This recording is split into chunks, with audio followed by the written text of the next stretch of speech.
Welcome to Framework. This is John, and with me, as always, is the other host of Framework, Al. How you doing? I'm doing good. I'm ready to take some spice, talk some Dune. Yeah, Dune time. Time for Dune. And joining us today on the show, Alex Ricciardi. How'd I do on that? Ricciardi. You were close, though. Oh, damn it. Okay. You got in your head about it, man. I got in my head. Yeah. All right. And yes, so we are, of course, going to be mostly talking about the brand new Denis Villeneuve. I screwed that name up too, didn't I? Just immediately. Denis Villeneuve. Yeah. Okay. I want to say it. It's extremely French. His new film, the big new Dune of this year, starring Timothée Chalamet and others. But it's kind of going to be about all the Dune, all the Dune that there was and has been and shall be, I guess. Going back to, I guess we're probably going back to. There's nothing earlier than the novel. Yeah, so I don't know if we'll talk about all the Dune that shall be, because it sounds like there's maybe potentially quite a bit more to come. They're talking about a Bene Gesserit like TV show or something. Right. I am fascinated by their belief that this could be a massive, multi-pronged franchise. I think that is so wildly ambitious, and I mean, I think they're going to be damn lucky to get the next film, honestly. But what is Dune if not wildly ambitious? Oh, well, that is, I guess, the only way to do it, right?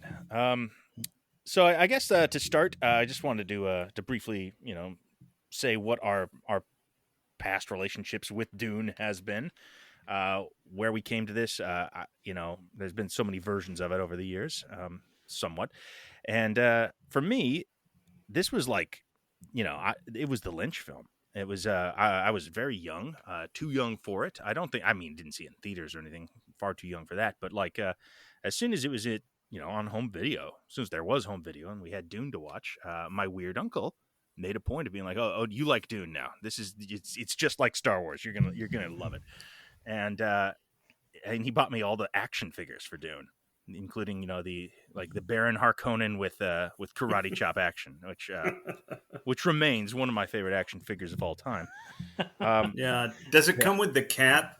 Yes, it came with the cat. The cat? Oh, good. Yeah. Wait, are these like officially licensed David Lynch version of Dune action figures? Very these are for children. These were like they thought they had the next Star Wars on their hand for some reason.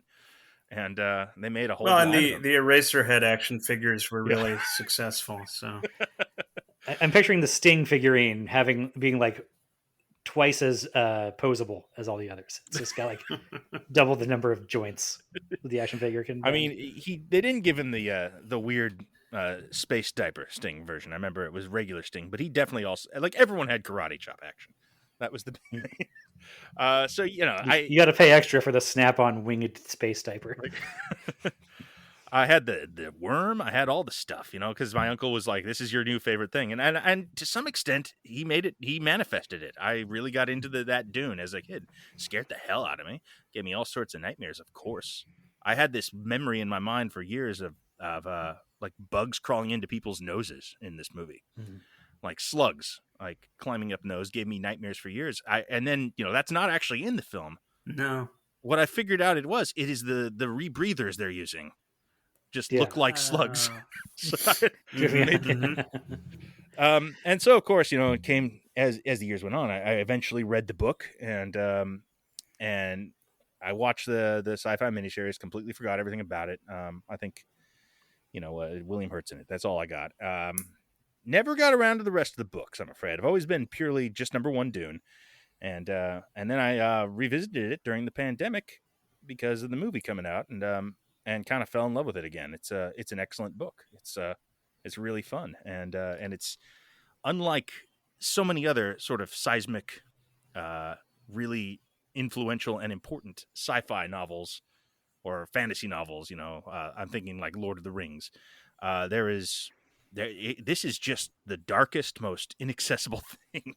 It is deeply creative and fascinating, but man, is it it's hard to embrace. It is very very just drained of emotion and really really haunting and creepy and upsetting frequently. And I think as a kid certainly, and the Lynch version captures that. That really is weirdly part of the appeal for me. I do. Yeah. I think you're right there that, I always associate this, or it's been referenced as being sort of in the lineage of Star Wars, that it was, an inspiration for Star Wars, or, the real shit version for the hard sci-fi heads. Yeah. But I was struck, especially watching the new version, like, oh, this is really much more the sci-fi version of Game of Thrones. Like, Game of Thrones took a lot plot wise and world building wise from this, and I guess just totally that what you were talking about, how dark it is. I mean, a lot of stuff kind of came from this. Like my sister saw this. My sister is a very young millennial, much younger than me, and somehow I can't even believe it, was like, I'm going to go see Dune of her own accord, and came back to me and was like, you know what? I was really surprised how much like Harry Potter it was, and I was like, wait, what? Really? It's not like Harry Potter. Well, it's Chosen One stuff. I guess is. That's yes. her touchstone for that Chosen One stuff. Exactly. It's a lot of stuff. I mean, I don't think Dune created the idea of a Chosen One, but a lot of it's in there. Yeah. No, but it feels like it is. This is getting into the later books that I haven't read, but I have heard people talk about enough to know sort of where it goes with that. That it, for as old as those books are, it is doing a lot more to deconstruct the Chosen One stuff than for sure. Harry Potter is 50 years later. But that's one of the other like sort of comparison points of Game of Thrones, I think, how they sort of approach the Messiah figure narrative. I'm assuming your sister doesn't know about that. Did you? No. If Harry Potter is her point of comparison, it seems like you've done a good job of not spoiling later. Well, I haven't read them myself, but like you, I kind of I know the general shape of where things go. Yes, it seems very there's some dark turns. But going back to what you were saying a minute ago, that it's got its fingerprints on so much that came after it. Like that's sort of the whole premise of the Jodorowsky's Dune documentary, right? That it is this unmade movie that nonetheless was sort of a panspermia that fertilized all these other like touchstones of science fiction, from Star Wars to Alien and everything else. And I believe Alex has got a personal connection to that film, right? Yeah, absolutely. I edited it and kind of produced it in part. I was an associate producer on the film, and I edited it. And I think Jodorowsky would really like the panspermia metaphor. He's a guy who loves sperm. Yeah, that seems to track. Yeah, but that wasn't my first exposure to Dune. I didn't come to it from the Lynch film, but I did pick up the book in high school, and I read the first book and the second book in high school, and I stopped there, which I've heard from some people is maybe a good place to stop. I think Dune Messiah is, in some ways, when I read it, I liked it even more than Dune. They feel, and I think Denis Villeneuve agrees. He said he hopes to adapt, the first two books, I think, and they're kind of one story in a way. But yeah, I loved them. I mean, I was, getting into a lot of science fiction in high school, and as I got into film, as I became interested in filmmaking and film, my favorite director for many, many years was David Lynch. And so when I was going through his filmography, I think probably also in high school or maybe a little afterward, I finally came to the much reviled Dune. It was kind of, its reputation preceded it for me, because whenever you read a book or an interview with Lynch or about Lynch, that film kind of haunts his career as the one that, was a real failure. I think it's David Lynch's worst film. Definitely. He strikes me as both a really good choice and a really bad choice at the same time for this material. I mean, in a way, I think everyone who's ever tackled it has been both of those things. I think it's a tough book to get right. At least. So I watched that, and I've seen it maybe 3 or 4 times now, despite the fact that I've never liked it. Although, it has the stuff I like the most is the stuff that's the most David Lynch about it. aside from the grotesqueness of the Baron is a little much for me sometimes, and of the Harkonnens in general in that film, I find them unsettling in a. I mean, maybe they're supposed. I know they're supposed to be, but He takes it and runs with it. Yes. it goes a Yeah. little too far for me in that film. And there's some. I mean, I think this is in the novel too a bit, but there's some unpleasant homophobia in the original David Lynch Dune, or at least Yes. the implications of the Baron and his, He likes boys, right? I kind of yeah. remember that. Yeah. It's a pretty Yeah. heavy implication for a PG-13 movie. Yeah, You know, that's not going to show anything.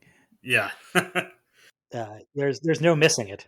A decadent monster, I mean, is the idea, and they just like, well, what would a decadent monster do? It's yeah. Luckily, we've moved away from that To a degree, version. but of it's decadence. it's compounded by just the physical, grotesquity of it. Yeah. Is Yeah, very, very unsettling. All as a complete package. yeah, yeah, and then in film school, I got exposed to Jodorowsky's work, and I think that's probably when I first heard about Jodorowsky's planned version of Dune. And I love Jodorowsky's films. I had watched a whole bunch of them before, getting the call to work on the documentary, and and then working on that film. In a way, that's a movie that's not really about Dune so much. It's more about Jodorowsky and filmmaking in general, and you get those kind of amazing Mobius designs and stuff like that, and Chris Foss, who did the spaceship work, which I really particularly love. Yeah, really would like to see ships like that in a movie someday. yeah, Yeah, and I Same. mean, Jodorowsky is very enthusiastic about talking about discarding huge swaths of the source material and doing Yes. his own thing with it. Yeah. And Yeah. Although, I would like to clear up sometimes people watch the movie and they say Jodorowsky never read Dune, which is not true. He says in the Yeah. film that when he agreed to make it, he had not yet read it.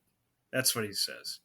And then he read it many times and wrote a screenplay based. I mean, you couldn't, yeah, you can't write a screenplay based on a book, yeah, I worked on this for like 10 years straight. Yeah. I just can't believe he never bothered to look up the spelling of any of these names Yeah. or anything. Right. Yeah. And then I've followed kind of with interest and trepidation the Denis Villeneuve version. I'm not a huge fan of Denis Villeneuve's films. I mean, I like all the ones that I've seen, but they never emotionally connect with me. I find him to be a pretty cold filmmaker. Generally speaking, So yeah. I'd say Arrival is the one that connects with me Mm. emotionally. And that may just be, putting Amy Adams front and center is almost an emotional cheat code. Yeah. That was one where I felt like, boy, I should be reacting more than I am, because it's such a, the story of it is very emotionally. I wish it connected more, but I felt the exact same way about Arrival. Yeah. Hmm. I was, I appreciated it. I was very much like, this is doing many things right. It's very smart. They don't make movies like this very often. I'm thrilled, but I'm not thrilled. I'm kind of, coolly taking it in. That is often, well, I don't know if it's often the case. Sicario is not a movie I love, but I wouldn't say I coolly took that in. It's a, I haven't seen Sicario, so Sicario is a punch to the throat. Yeah. I mean, yes, it is a detached, like, dead-eyed punch to your throat. yes, that's what it is. It's landing the blow.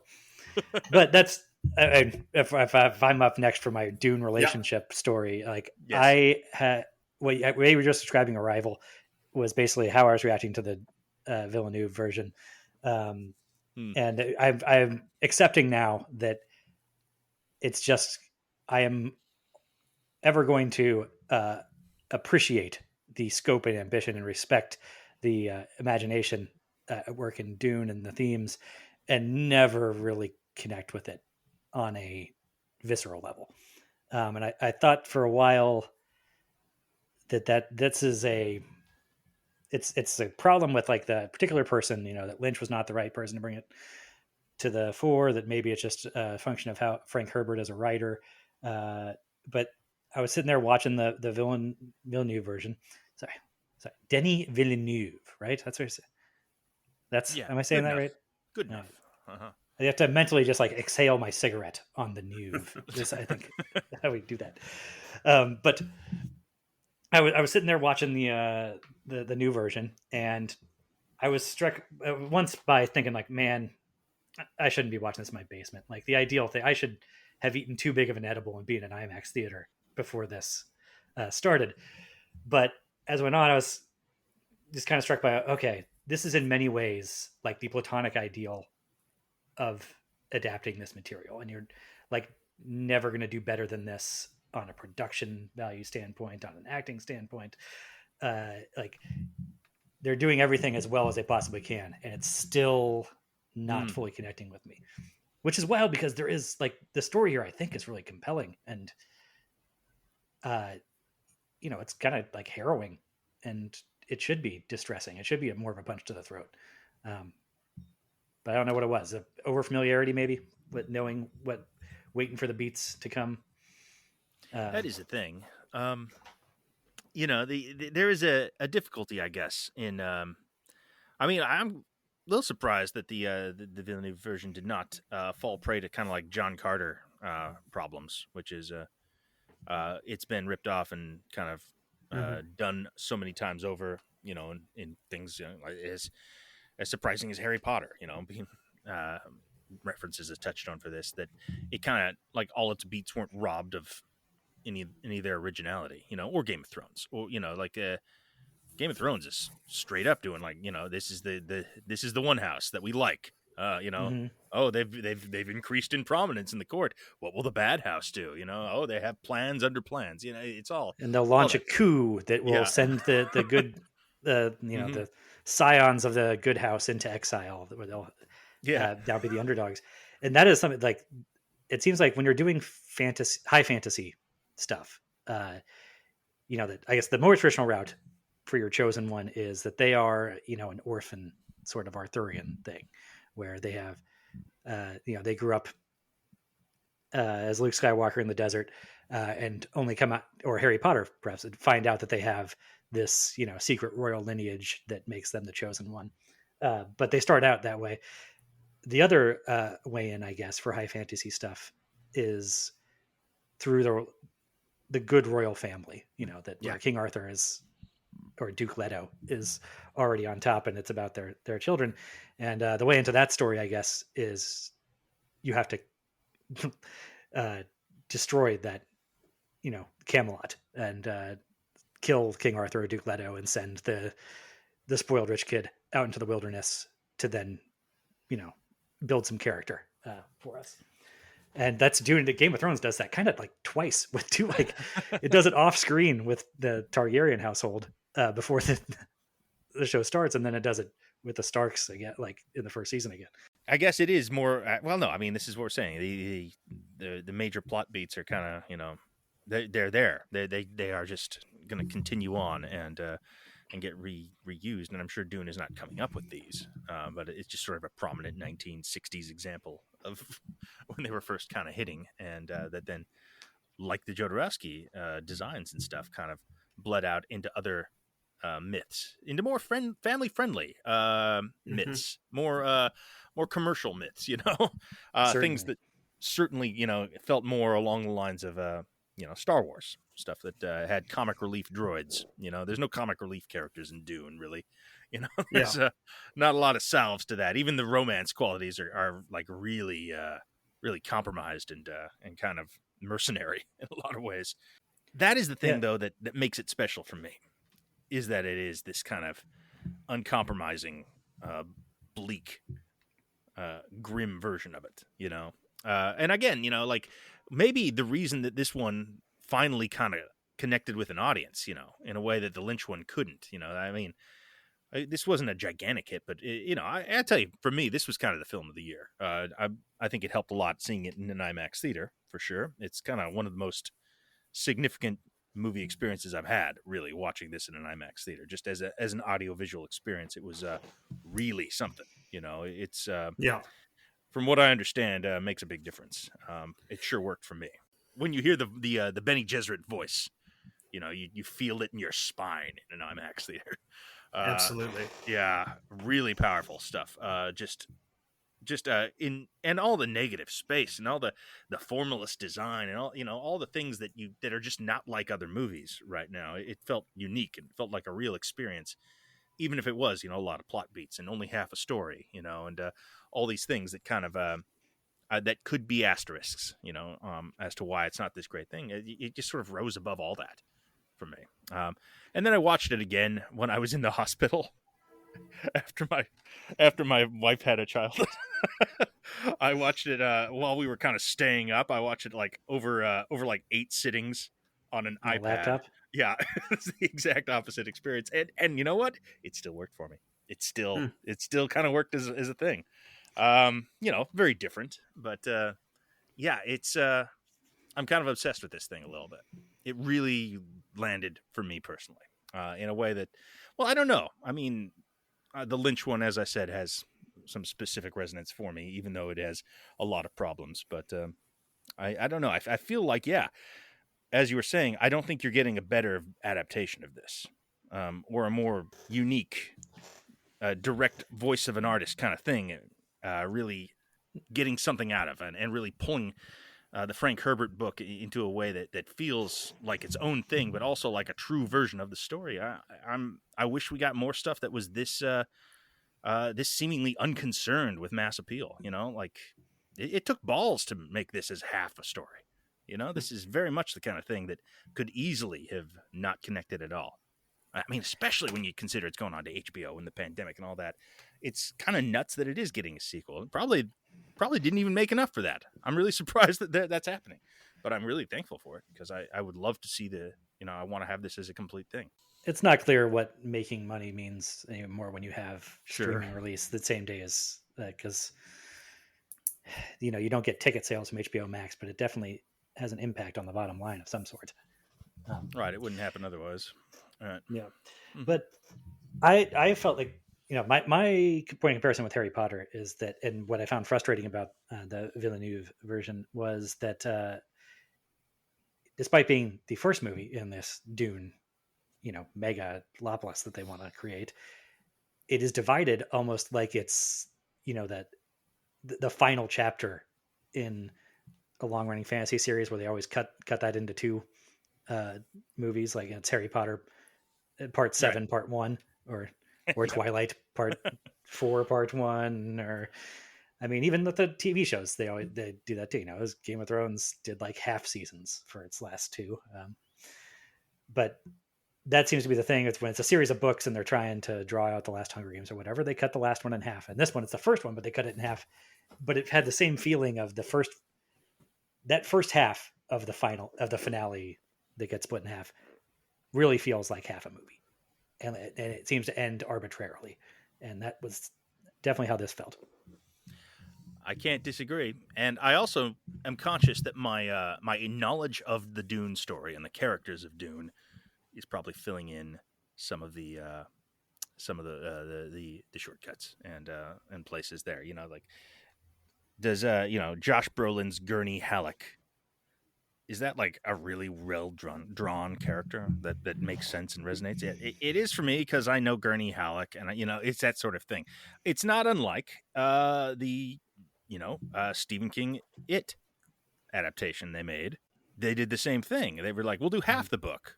That one at least had a complete story to do as one part, but it was sort of the assumption that they'll get to finish this thing and that they're going to hit it hard enough that it'll work. And they both went forward without a green light for the sequel. That seems like that's going to bite somebody in the ass one day. Like that won't work at some point. I mean, I'm sure there are examples of it not working. Well, yeah, I think one of those is John Carter an example of that. I don't know. Right. Yeah. But they're one of those. I don't even know the name. YA sci-fi series. The first 2 were in theaters, and the third one was like a direct to streaming. Oh yeah. Is that a Maze Runner? No. It was the one with Divergent. Yeah, Yeah. They all Divergent. have like one Right. word names. Yeah. So It was even So- worse than that, though. It was the third one. They split into two to maximize profits in the Twilight Hunger Games fashion. Yeah. Made the third one part three, part Yeah. one, and Yeah. I think they never even bothered to finish it. Oof. So That it was has harsh. happened. I mean, That one was like real. That had like a real budget and like real actors. Didn't it, like Yeah. Giancarlo Yeah. Esposito or somebody in it. Jeff Like Daniels is in it. real Yeah, few- Kate Winslet. That was Huh. the whole thing. Uh-huh. Kate Winslet. That's what it is. Maybe Yeah. Giancarlo was Wow. the Maze Runner. Sure. I can't keep it I mean, I'm sure he got sucked into one of those. Yeah. But yeah, I mean, I agree with most of what you're saying, both of you.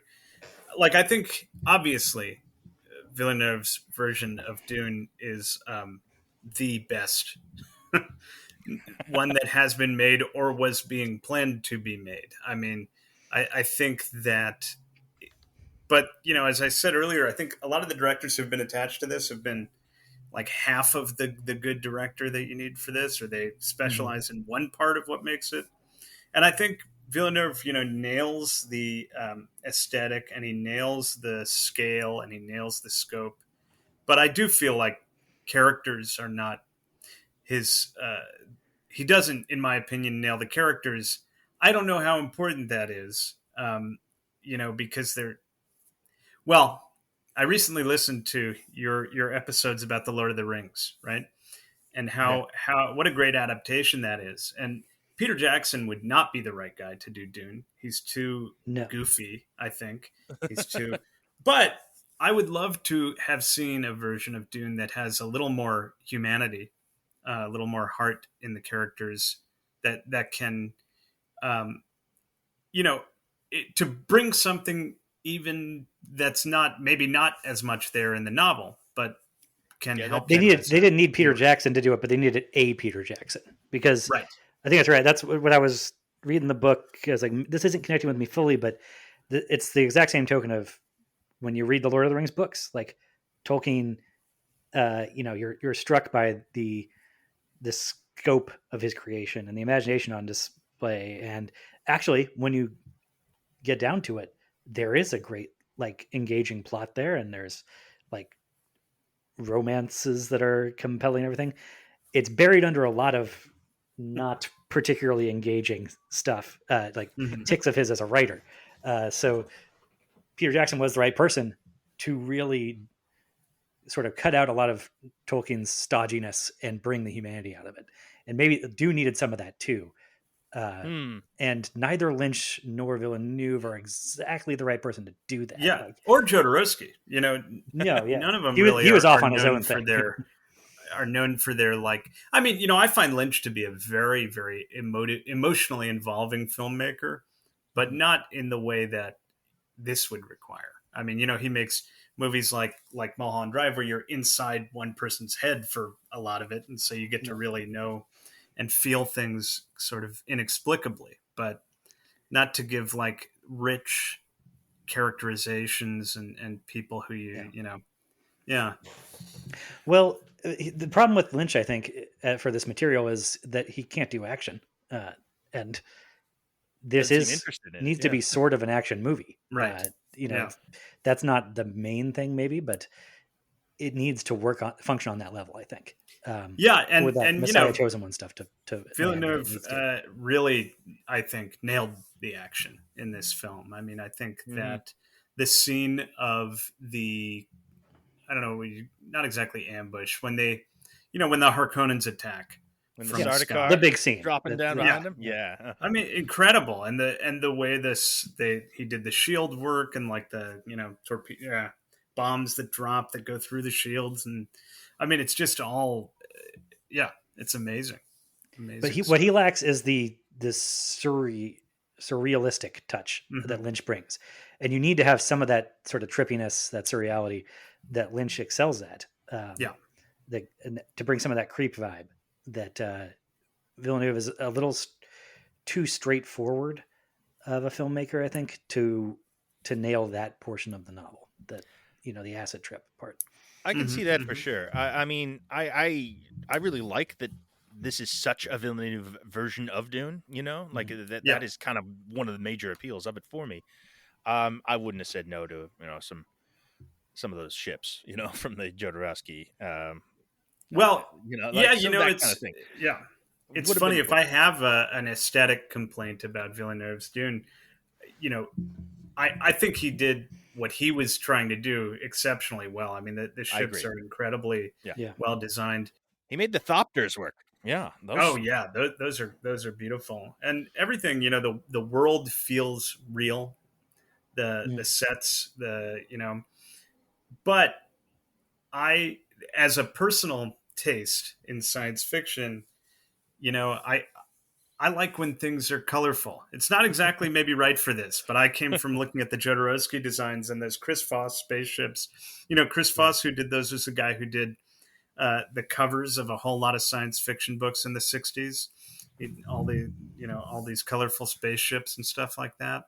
And I feel like not just with Villeneuve, but with science fiction in general, in this moment in time, there is a need for kind of realism, and not in the way of like this has to not realism like Bergman, but realism Hard sci-fi, like like we Plausibility. want to like basically okay, because if you think about it, if you have a brightly colored spaceship, right, it's not going to stay brightly colored, and no. out in space it's going to look dark. So but then you look at something like an animated, an anime, like Cowboy Bebop, and Spike's got his red ship. It's bright red, and you always see the bright red of it, even though you wouldn't see that in a realistic lighting situation. It would get damaged, and it would get it's something I liked about the Jodorowsky spaceship designs.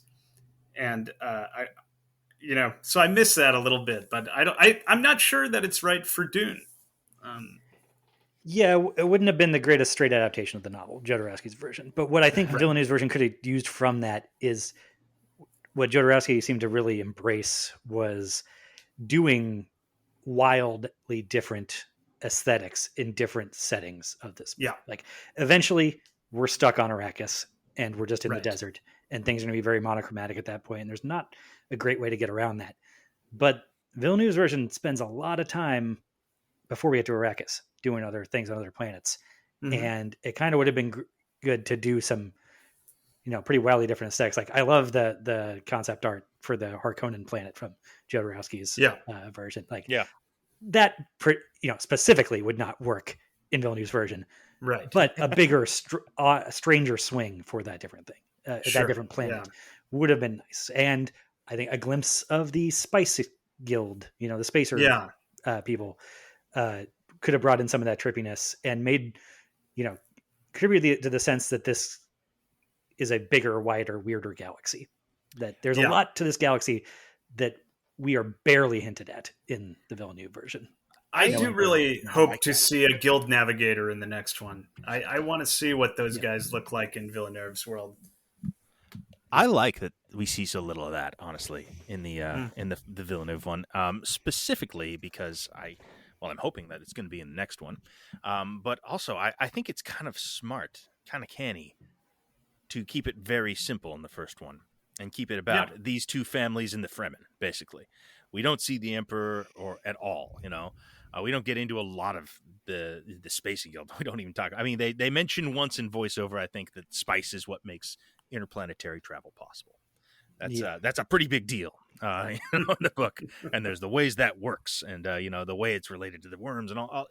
I'm sure that they did probably 2/3 of the book here, narratively, in this movie. So I think there's plenty of room in the next film to get into that, and the the ecology of Dune, and how the and the waters of life, and how the Shai-Hulud work, and how they create the spice. All the ecological concerns of the novel, I'm hoping, are going to take center stage in the next one, and it becomes this wider world. I mean, it's the same thing kind of Game of Thrones did, really, is that it keeps opening the door, and it keeps, exploring larger parts of the universe once you're on board with the characters, I mean, you're right about that. Even Star Wars only mentions the Emperor in the first movie and barely glimpses in the second one. So there's some precedence for that, and it could work. I think we could have got a little cameo, a little glimpse of a of a navigator somewhere without really an explanation. I don't know. I want to see it. Can Yeah. we talk about structurally? I think there's some oddities here. 'Cause you're right. Maybe there's a benefit to keeping this more tightly focused on the two, warring families. Um, and the way this is divided up, I felt like it made for a very odd structure where it felt like this movie had like a, I don't know, hour and 15 minute, hour 20 minute first act, Yeah. and then like a 45-minute second act, and then no third act. Does that I mean, I seem don't. right? I suppose so. Yeah, that's about right. Yeah. I mean, obviously, the third act is the next film. Right. But yeah, Yeah. it's a structural. It doesn't really track structurally. And that's I think why everyone says this is half a story, and because it is. It Yeah, cuts out halfway through, and the next film will probably be another 45 minutes or so of the second act, and then a big third act, which would be, if they keep to the novel as closely as they have so far. And a lot of it will have to be explaining what the Emperor and the Space and Guild and all the Dune stuff, all the Arrakis stuff is, who Fade Rauta is, I'm sure. All that'll come back and take up screen time. Well, this is what I'm saying is strange to me is that for a movie that has a first act that's almost an hour and a half long, there's so much stuff that they didn't include. Where Fade Rotha and the Emperor and the Spice Guild and all, Yeah. all that sort of stuff, and that felt strange to me. It actually reminded me, watching it in pieces on HBO again. It reminded me of the Snyder Cut to a degree, where that was another Savage. big epic sci-fi movie. Okay. Where I'm like, man, we are an hour and 45 minutes into this movie. When is the movie going to start? Like, brutal, Al. That's there's. Dune is way better than that. To be clear. I'm enchanted by all the world building in this. I think that helps for me. I'm just like, ooh, that's a neat way to do that. Ooh, look at Stellan Skarsgård. Wow, how about that? All that stuff keeps me distracted while they're explaining the world slowly, and again, that is the aesthetic that I'm kind of responding to, is just how deliberate and slow and this is in both pacing and just sort of in the visuals narrative. I mean, recently we've been talking about, we talked about Shang-Chi recently. Could there be a film more different from Shang-Chi than Dune? It's that one, that's a movie that is always distracting you with colorful new things. Medea's Witness Protection. Yeah. Another film we talked about recently on the podcast. I think Medea and Shang-Chi are pretty close, though. All right, I mean, well, they're not, but like they're going to distract you with stuff. There's going to be, okay, now there's a dragon and another dragon, and like it's all color and movement and the screen is full of things. There is no negative space. This one is all just like, here's a guy who takes up, who's in the bottom 10% of the screen, and he's just next to a giant featureless wall that takes up the whole screen, and you're looking at that for 45 seconds, like that's the kind of stuff that I don't know that I don't think I want every movie to feel like that, but currently, a film of this scope and telling this kind of story that feels like that is unique and bracing and thrilling in a way, just in the that it refuses to do the things that all blockbusters do right now, or all fantasy stories, or all another thing right now that is taking many cues from Dune that I'm watching is the Wheel of Time on Amazon has a specific Dune. I mean, from what I understand, they rip off Dune quite a bit in that franchise. It certainly seems that way from the first couple episodes. Yeah. They've got their Bene Gesserit, like front and center. Their Kwisatz Haderach. It's all there. Exactly, and they're going the exact opposite way to much less effect. I mean, there's no reason. Well, I mean, I haven't read Wheel of Time, but I suspect it's not as good a piece of work as Dune. But aside from that, there's no particular reason why that couldn't be as thrilling or as exciting an adaptation. And it just in terms of adaptation and how it's being presented, it is not at all.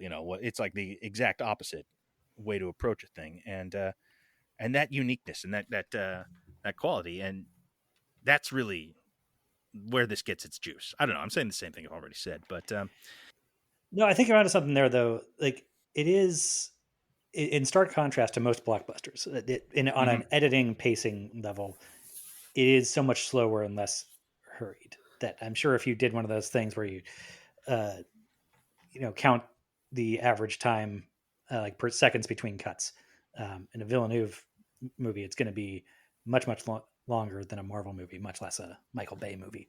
Yeah. Um, Mhm. maybe the Snyder cut's actually a little closer technically, but that's just because Snyder lives in slow motion. And it's not that Villeneuve is doing everything in slow motion. He's just panning slowly and is more comfortable in stillness. And this might be a place where the fact that all these plot points and character points have kind of disseminated into other stories works in the film's favor, in Villeneuve's favor, as opposed to a John Carter thing.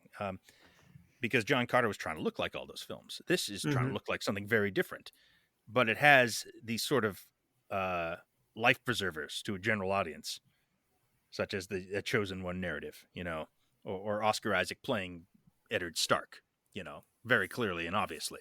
The second you see him, you're like, oh, he's a dead dad, even if you're Yeah. not familiar with the book. So maybe that is why it's working at all. Maybe that the fact that it is keeping it simple with those things is how it can be super weird and off-putting and deliberate in so many other ways. And I don't know. Obviously, I think it worked very well for me more than maybe most people. So Yeah, yeah. I think you're right about why it works, though. I mean, I read in some interview with Villeneuve or maybe with the set designer, that one of the directives was to try to design things that were not inspired by anything on Earth. To try to Mm, design things that didn't come from cultures on Earth or were very alien, even down to a chair or a crate or those sorts of things. Trying to, and of course, it's impossible to do that, right? Yeah. Um, Even but the Thopters are still dragonflies. That's sure, it's not like a but ship on Earth, but I think though you're right. Like if John Carter had been like that, I actually didn't see John Carter, but I remember no, seeing the trailers and thinking like, oh, it kind of looks like it reminded me of like Attack of the Clones. yeah, not a There's great touch point. Yeah, but yes, yeah, it very much but reminded everyone of Attack of the Clones. so I think you're right though. Villeneuve, he very much uh, you know tried to do something completely different visually, and I think you're right. Like if you because everybody kind of the story is so familiar. If you can put it in this other world, if you can really take people aesthetically away from everything else, I think it really works. The one place it doesn't work for me in the film actually is the score. I know a lot of people love the Mm. score for this film. I didn't particularly like it. I did feel like this was something to me especially during that opening hour.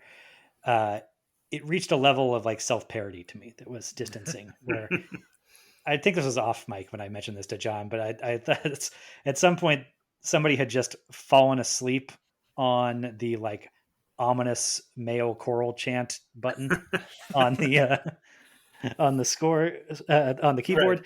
It's like we're going from like Arrakis to the Atreides planet to the Harkonnen planet, and it's just continuously. It felt like for about 38 minutes, just oh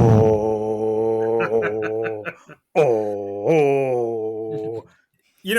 What I did like the whispering in the score. I think that was Yeah, really cool. The fact that like kind of the Bene Gesserit had the Hmm. when they came up there were the whisper sounds in the score. But to me, because again, I think this is something I read Hans Zimmer said, that he was trying to make music that sounded like it wasn't from Earth, and I'm like, well, you didn't. yeah.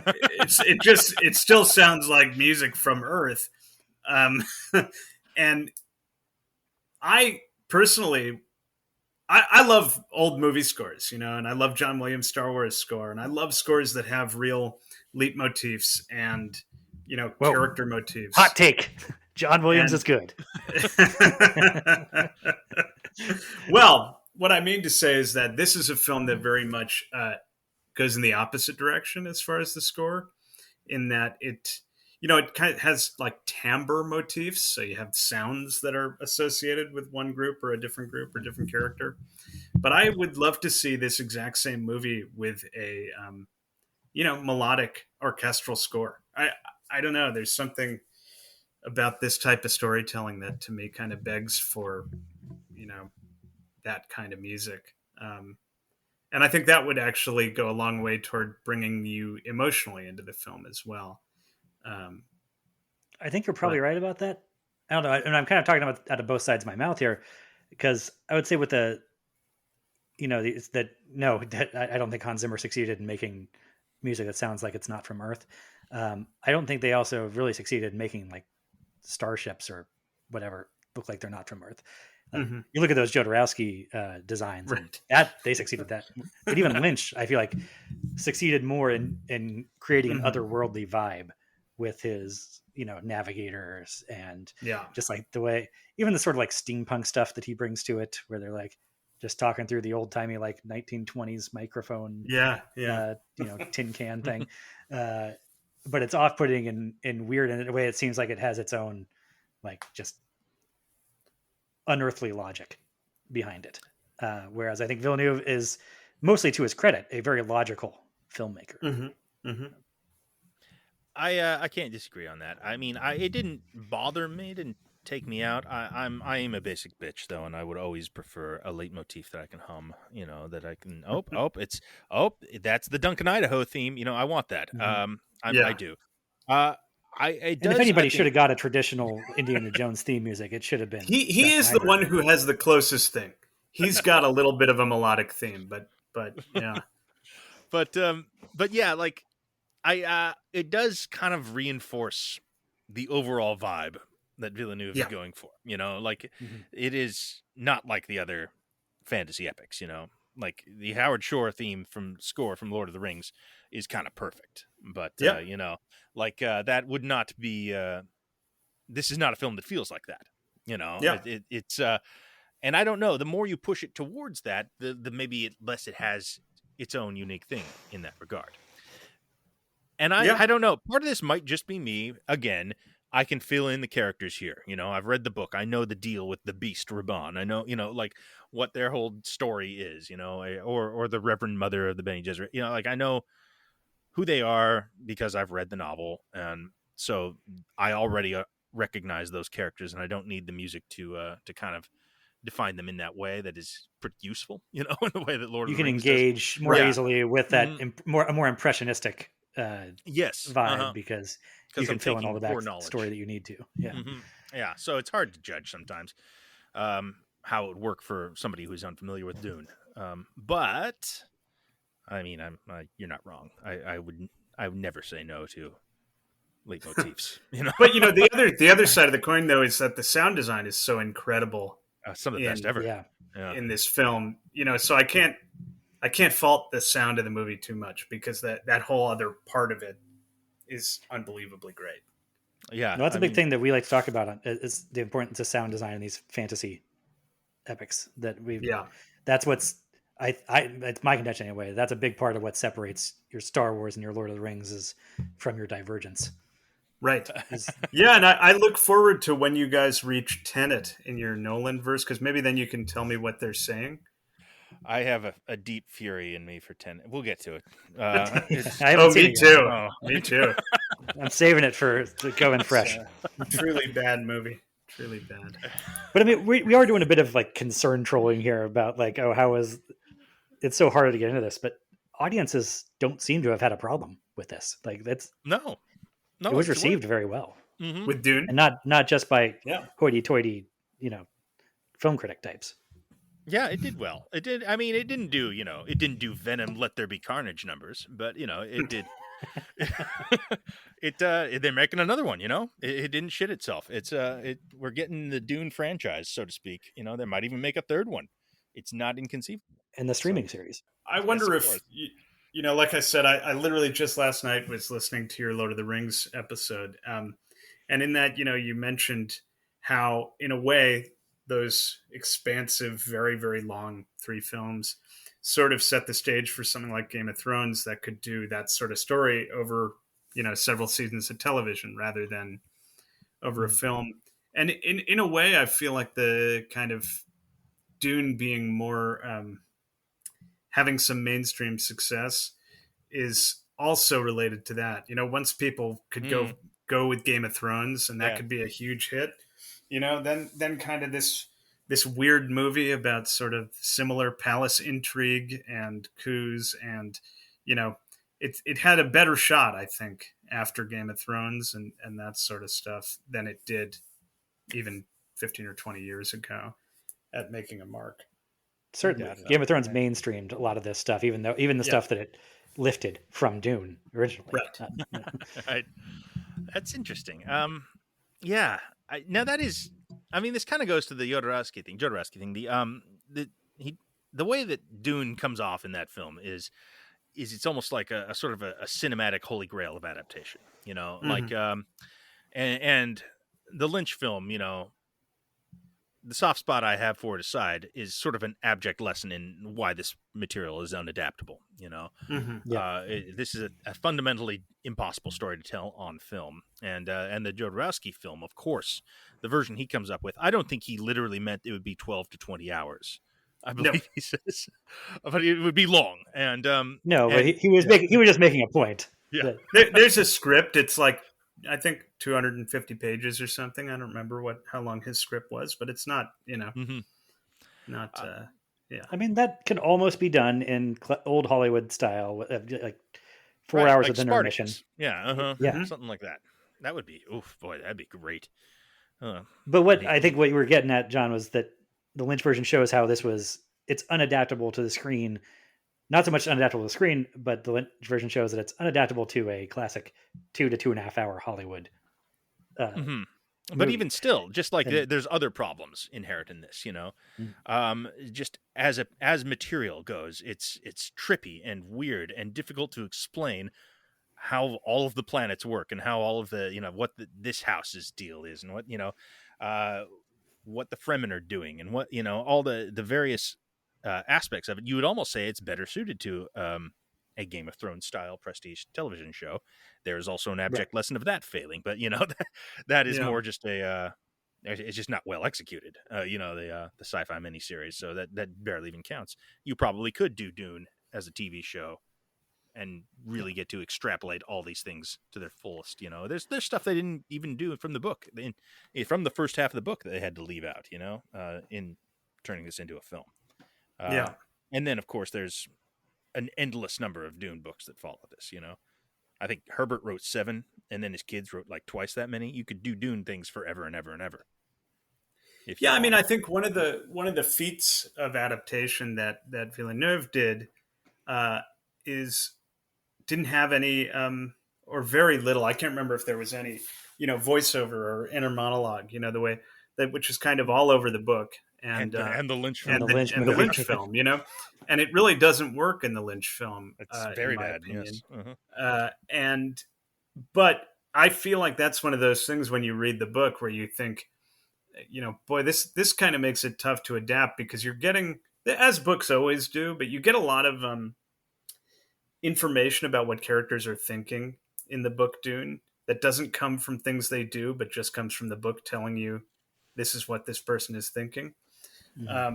So you have to really, I think Villeneuve did a great job with that. Being able to show what was going on inside these characters in a way that was not just having them tell you through voiceover. The characters, we've kind of not talked too much about them. And I think that some, I like them. I'm filling in blanks, as I've said. I do think that the performances are really dialed in this film, and they all really communicate the essentials of their characters. Sometimes without dialogue. Who's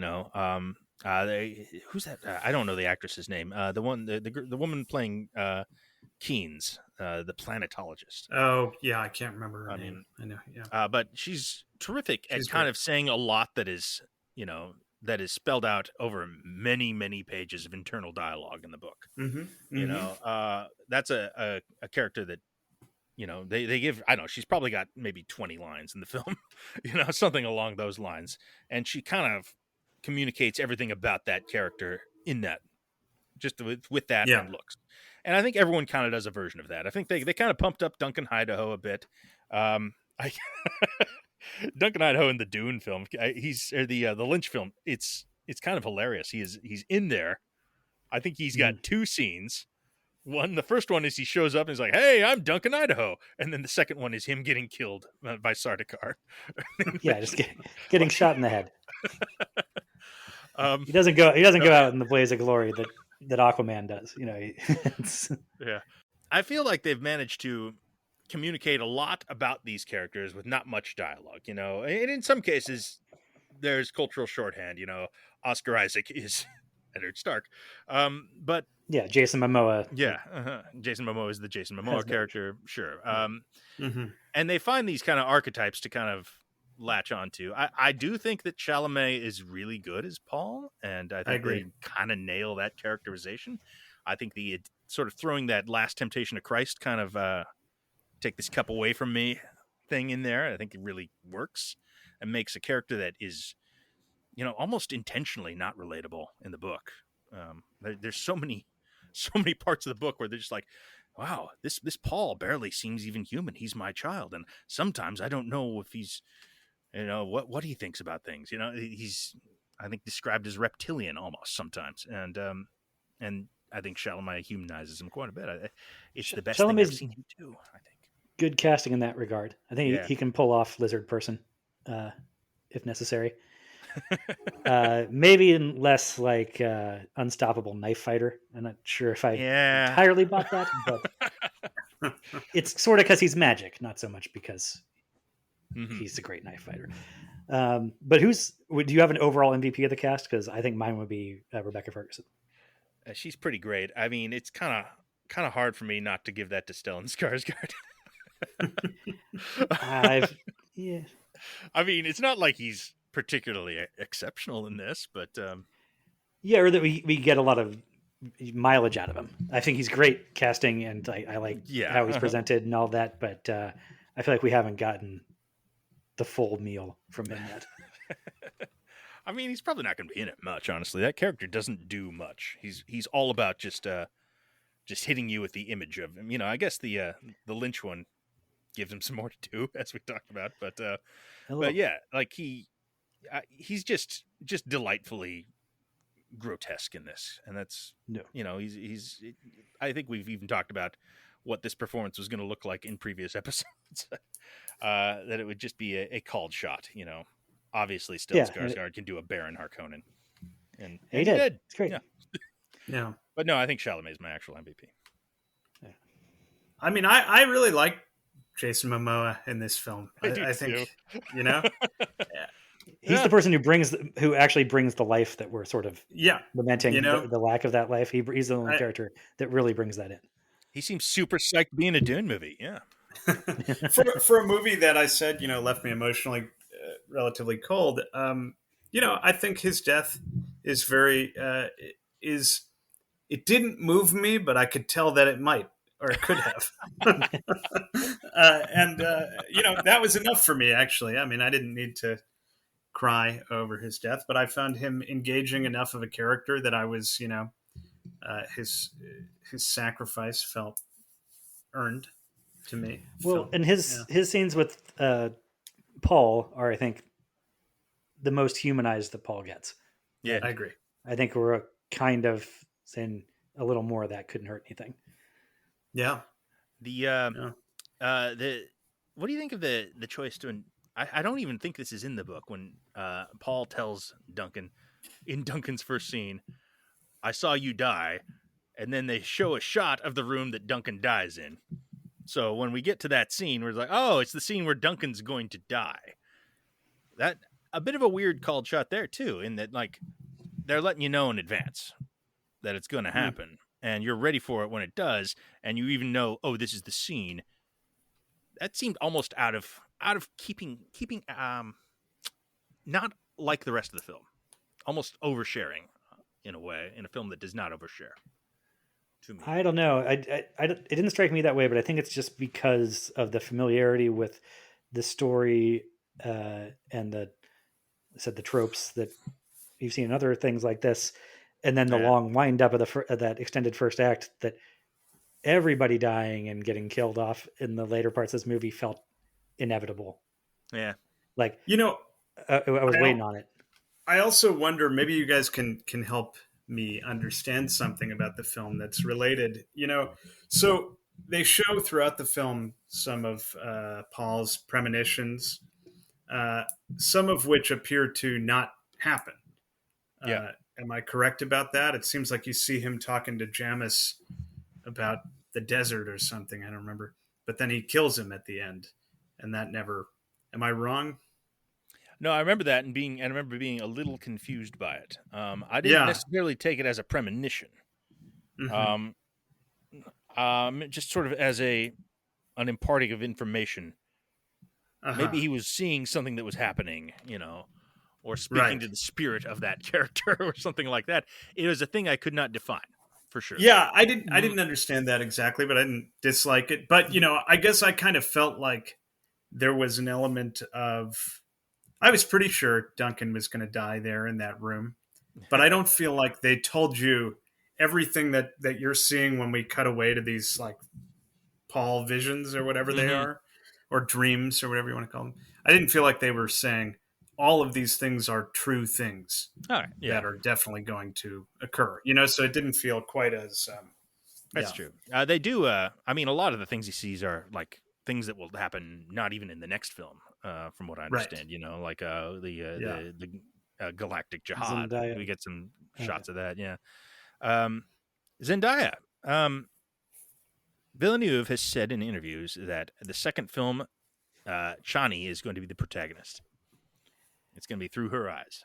I think that actually may work very well. Yeah. Yeah, I think it's a great choice. Mm-hmm.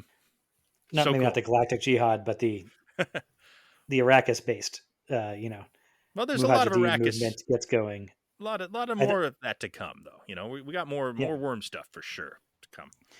Yeah, but I think as Paul becomes a war leader and sort of figure, and especially how our understanding of the later books, interrogating that in different ways, I think having a somewhat outside perspective on that journey may be actually more engaging. Yeah, it might be really cool. It is kind of a weird interrogation of colonialism. The book. Mm-hmm. In its way, with the sort of a 60s attitude towards it, sure. But that's what it is about. It's about two dynastic rich families fighting over the natural resources that are of a planet populated by an indigenous people. And it seems like, I don't think you would come away from this thinking it's a political film, but it sort of inevitably is, right? And by putting Chani front and center, I think you can actually do something very interesting with that. And I think maybe that's how he ends the next film, with Paul as sort of like, he won, but is he good anymore? Is he? Well, I don't think you can depoliticize it. Yeah, well, no. But yeah, that's the whole thing. I think that, and I think it suits Paul, or the Kwisatz Haderach. I don't know how you say that still, even though I've heard a bunch of people say it a bunch now. But that figure, for them to not really be the audience surrogate character, the identification character, it's more of he's the Ahab and we have the Ishmael as our perspective, or he's Gatsby and Zendaya is Michi, as we all know. Yeah, I think really actually one of the major issues with Dune as an idea, as a story, and one that was not, in my opinion, really solved by Villeneuve in this adaptation, although this fact that he's going to have Chani be the protagonist in the next one, or a central character, is the whole colonialism part of the book. Because, as yes, it was a book written in the 60s about colonialism, but it's by a white guy, and the subjective point of view characters are all the colonizers, Of course. and And to me, that presented a real problem for me in Denis Villeneuve's Dune in a few ways. One of which is a few people were pointing out when the film came out that, there's no main actors in the film of Middle East or North African descent. And for a movie and story and idea that draws so heavily on sort of tropes of the Middle East and kind of Orientalist ideas, uh, I hope that's something they remedy in the next movie. I hope that some of the Fremen, they, work to cast some people who are from the cultures that they're kind of drawing a lot of inspiration from. But also, I feel genuine Arakeens would be great. Well, there's black faces, I guess, in there. Sure. They're not coded as entirely Arab or entirely African. No, but if you read Dune, right, everybody sort of agrees that the book was, had to do allegorically with the Middle East and with oil, right? Right? Yeah, spices, oil. That's a pretty straightforward reading on it. And for me, though, the bigger problem, well, maybe not bigger. I think that's a pretty big problem, actually. But the one that really kind of rankled me in the film is that this is a movie that ends with the main character killing a black guy and then feeling sad about it. That's the big climax of this movie. That was an odd choice. Yeah. And a character we don't really have a grip on either. Right. Yeah. Not somebody who got to be a real character in the movie. Just sort of this guy who shows up at the end and is there to challenge our protagonist. Our protagonist kills him and then looks bummed. To me, that really kind of rubbed me the wrong way. I don't know what the answer is, unless you say to yourself as an adapter of a work, maybe I should add a different point of view character into this film, but then you're thinking, okay, I have this gigantic movie. I'm already splitting the book in half. Do I really want to add something that wasn't in the book? So Well, I don't have a solution. It just rubbed me the wrong way. And if you're doing the structure the way we've been talking about here, Yeah, you don't really get to the point where it makes sense to have a Fremen perspective until very late in this half of a movie. Maybe. So, I think that's arguable. I think it would be interesting to imagine a Dune movie where you are going back and forth between Paul and the Fremen. I know it eliminates a bit of the mystique around the Fremen, but that mystery is sort of a Orientalist, like part of Orientalist literature anyway. So I don't know that it's super necessary for the film. Well, that's another thing that the book does have in Keynes. And all her internal monologues. It's a man in the book. Right. It's that character bridges the worlds and Right. has both perspectives and is kind of, we're hearing their thoughts about it the whole time. So you get that. That said, if he really does go through and makes Johnny the point of view character in the next film, I mean, this structure makes an enormous amount of sense in a way. Like then all of a sudden you're saying something and getting us inside Paul in this first movie when we're going to be outside him entirely in the next one.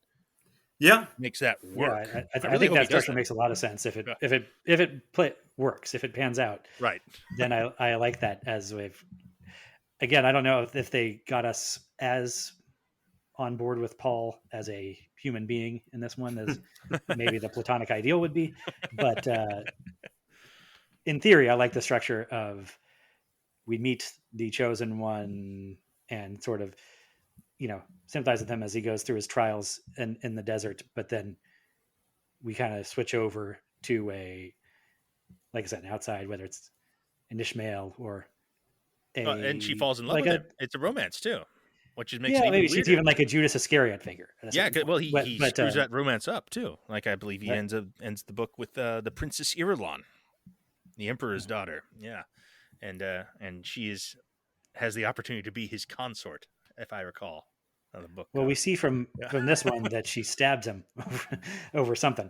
At least that's one of the visions that he's getting. Yeah, I don't know. I mean, we're sort of running into the back into the issue of this is half a movie, so Yeah. we're doing a lot of conjecture about what this. Right. Uh-huh. Yeah. I mean, well, how, it really our will. perspective on the first half depends on what the second half turns out to be. I mean, that is very true, though. Like this is going to kind of live or die on the strength of how well it fits with the second half, because even unlike it, which is half a book, it one at least had a complete story with a beginning, middle, end. And then the second half they're adults, whatever. This one, it really is just we're not done with this. It's still up in the air whether this lands completely or not. If they blow the second movie, then the first movie's going to suffer in comparison, for sure. Yeah. I'm trying to think of, is there another version of that? I mean, were the Lord of the Rings movies that way? Like now we Yeah, I just take think it for so. granted that they all worked. So I would say so. Yeah. But would Fellowship still have worked if they really shat the bed somehow with Two Towers? I mean, yes, but it would have been compromised a bit, Here's a version, Force Awakens. Much worse. Yeah. The farther on in that series you get, First time you see Force Awakens, it's a good time. Last Jedi makes Force Awakens worse. Rise of Skywalker makes it considerably Even worse. worse. Yeah, it's just, and all of a sudden it's a bad movie, even if it was fun to watch at one time. So it can be done. And that's true. Yeah, although I'll be surprised if that happens with this film.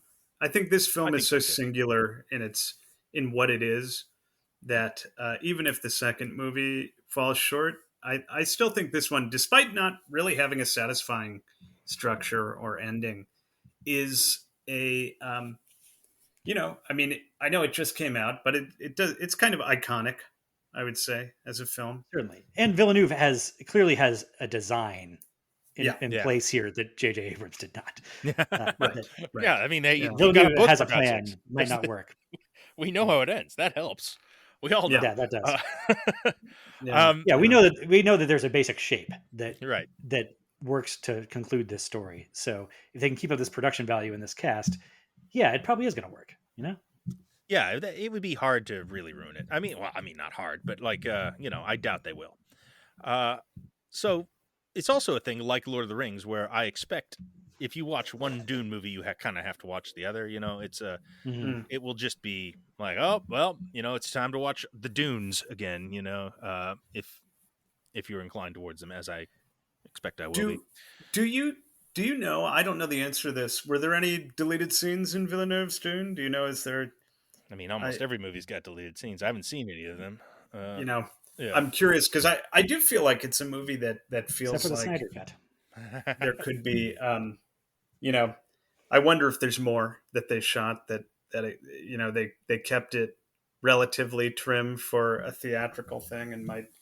Because there's certainly other stuff that could happen in here. And even just seeing, I think in one of the scenes you kind of get a glimpse of Gurney's, I forget what the musical instrument he plays is called. It's some space instrument, yeah.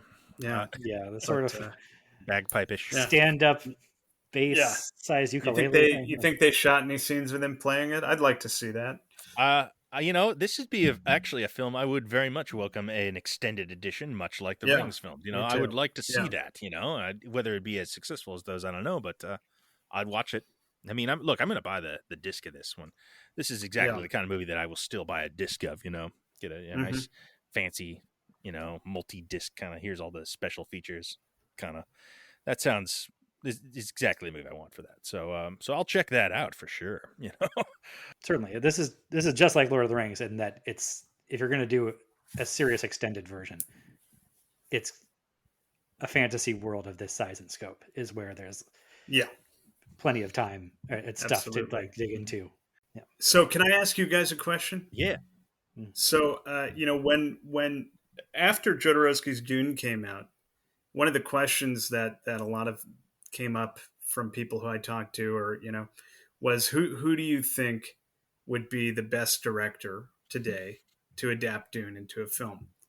And I feel like kind of people are going to stop asking that now that Villeneuve has done it. But so this might be the last time we can ask the question. Is there anybody else for you two that you feel would be the person? It's such a specific thing, Yeah. And I don't know. I mean, maybe there is a version of this that does feel more like Star Wars, but that's never been my experience of Dune, because it's, that's not how the book feels, and it's certainly not how the Lynch film feels, and it's not how this one feels either. So that sort of, family friendly, version of this probably never exists at this point. Yeah. So it's kind of hard. And when you kind of mentioned this earlier, I was like, oh, I don't know. I'm going to have to think about that. And I have not come up with an answer over the course of this. I'm struggling with it.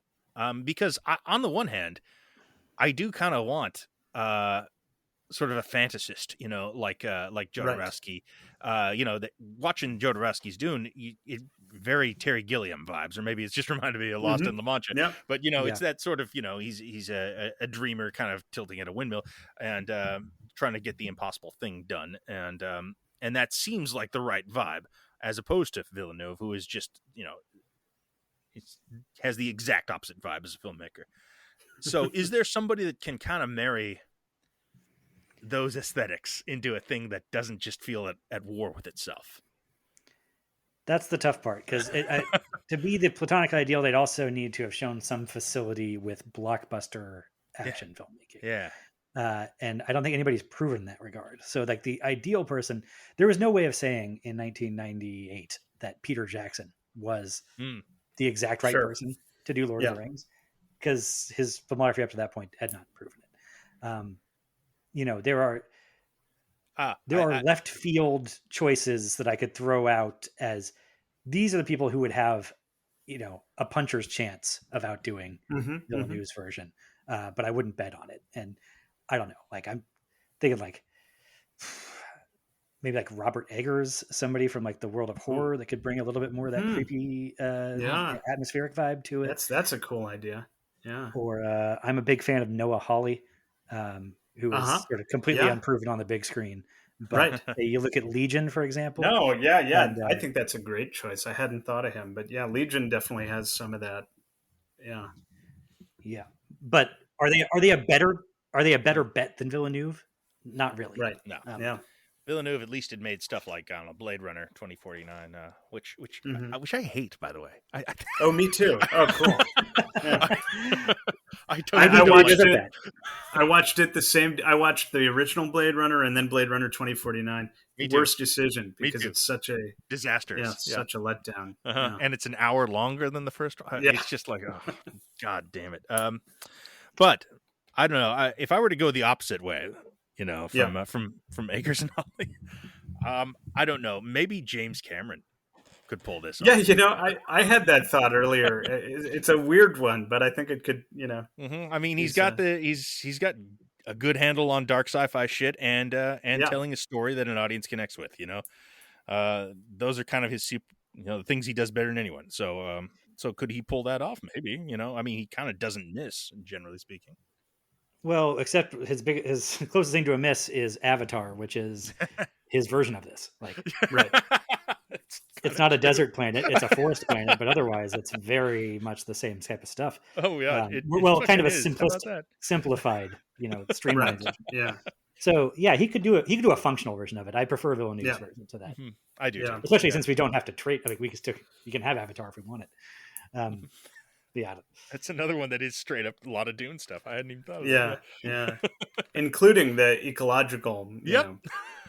Crazy. Yeah, and it's a metal instead of a spice, but it's still on this planet type of thing. Yeah. I mean, I've always, John, I think, knows this about me. My favorite filmmakers are the Wachowskis, and I've always thought they would be an interesting choice for. That's Dune. A good call. Yeah, that's cool.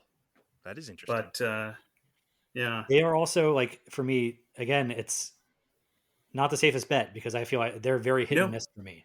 But they are, they've got the, that, not meaning to be flip about this, but they have the balls to take a big swing with it. And do something weirder than Villeneuve is. But I agree, and I love all of their movies, but I won't defend some of them. I would love to end on you giving a 3-minute defense of Jupiter Ascending. Which also has Dune story elements in it, by the way.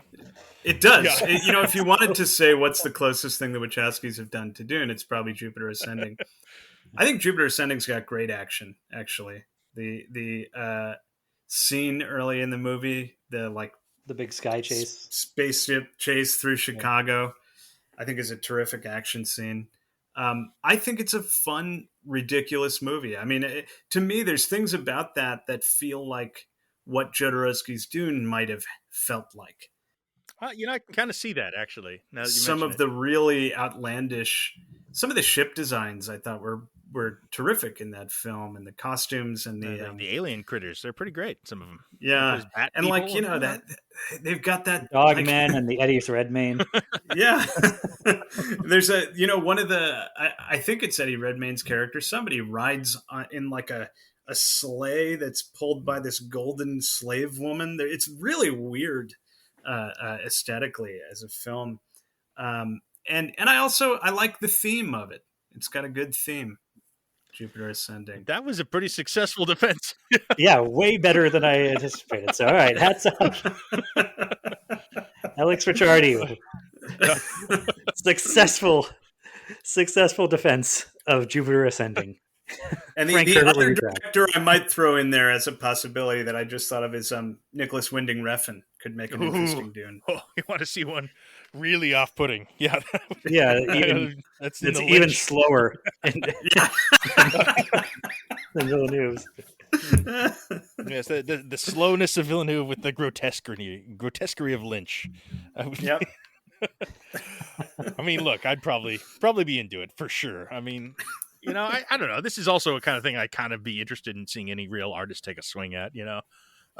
One of those. Kind of there's enough there. Yeah, that anybody with a really distinctive voice and visual style could do something interesting with it. But I think they're all going to feel deficient in some way because they all do. From even I'm glad we have Villeneuve's. I think it's terrific.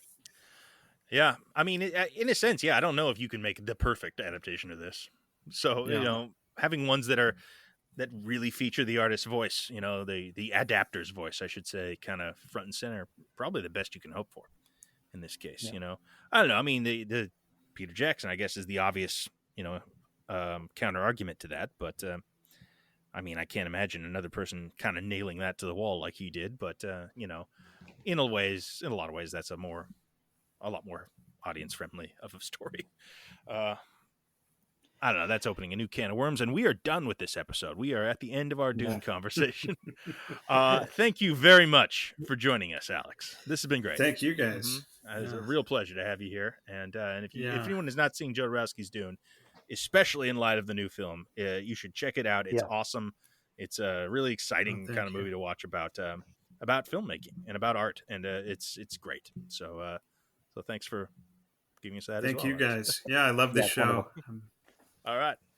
So thanks, Alex. We have no good sign off yet. We are still working on that. So this will serve. All right. You should do it in the Bene Gesserit voice. Can that be your sign off?